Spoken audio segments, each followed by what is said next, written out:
Hello বন্ধুরা, আজকে oscillator সার্কিটের কিছু প্র্যাকটিক্যাল অ্যাপ্লিকেশান বা ইমপ্লিমেন্টেশন দেখাবো। তো এখানে যেটা দেখাতে গিয়ে প্রথমে যেটা বলতে হবে, এখানে একটা দেখো সার্কিট দেখিয়েছি। স্টার্টিংয়ে যে সার্কিটটা দেখিয়েছি, it is a LC circuit, মানে কয়েল এবং capacitor, consist of an inductor or coil and a capacitor.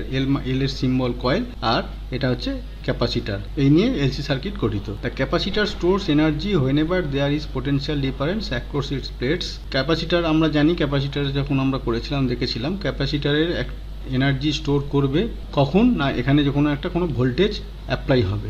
ঠিক আছে, ভোল্টেজ অ্যাপ্লাই হলে ক্যাপাসিটারটা এই ভোল্টেজটাকে পজিটিভ প্লেটে পজিটিভ, নেগেটিভ প্লেটে নেগেটিভ, আর যদি এটা ইলেকট্রোলাইটিক নন ইলেকট্রোলাইটিক হয় তাহলে একবার এটা যদি এখানে একবার এটাই চার্জ হবে, একবার এটা চার্জ হবে, তারপর এবার এটা চার্জ হবে, যেরকমভাবে ফেজটা চেঞ্জ হবে সেরকম হবে। তো ক্যাপাসিটার চ্যাপ্টারে এগুলো আমরা দেখেছিলাম। তো এখন সেটা এবং তার কয়েলের প্র্যাকটিক্যাল ইমপ্লিমেন্টেশনটা দেখব, কিভাবে একটা অসিলেটর সার্কিট কাজ করে বা তৈরি হয়।